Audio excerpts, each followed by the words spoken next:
Round 10 of the AFL, another bit of a reduced round with the byes still in place, but we kick it off with the Cats in North Melbourne on Friday night. Mark McVeigh.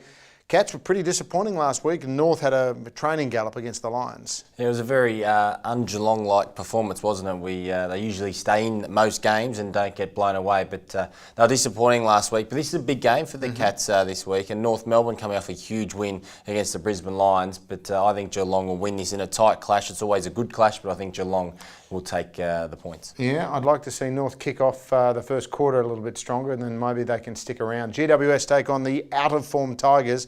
This could be a big weekend for Damien Hardwick. Massive, and the pressure is starting to mount, isn't it? The Richmond supporters are getting restless. This is it. They need to win 12 of their last 14 or something. And I don't think they can. No, I don't think so. They're not the team they were last year with that 14 or 15 wins they had.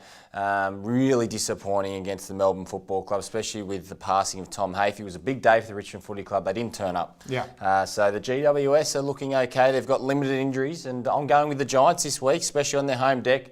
Richmond not in great form. I think they can do it, the Giants. Can the Pies bounce back after that loss last week against the Eagles?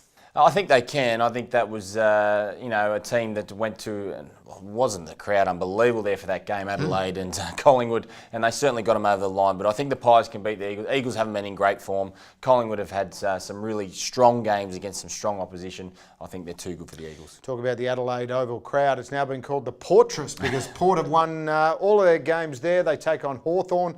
Top of the table clash. Hawks plenty of injuries. Absolutely, and how good is Port Adelaide at the moment? It's just a resurgence from nowhere. But through the game, though, the last quarter, they're unbelievable. They are. I think Ken Hinkley stated that you're going to have to be a very, very fit team to beat us, and they certainly are. They are fittest team in the AFL at the moment, and the Portress is a hard place to go to. Yeah. That new Adelaide Oval is just, it's reinvented Adelaide football, really has. But I think Port Adelaide will be too strong. They're in unbelievable form.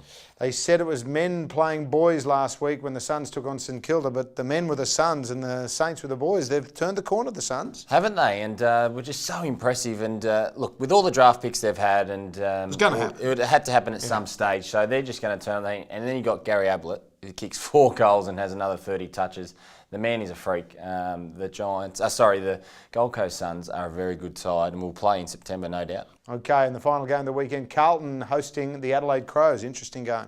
It is, and Carlton have been up and down a little during the start of the year, but the Crows had a massive win, obviously, against Collingwood. Does that give them some form line? I hope so, and I think the Crows can beat Carlton. I think they've hit their straps, and Brendan Sanderson has that side up and going. They certainly are at the moment. Let's have a look at Mark's tips for the weekend. You can basically say all the home teams bar one. The Cats, GWS Magpies, Port at the Portress, then the Suns over the Bullies, and then the Crows, the only away team to taste success, according to Mark McVeigh.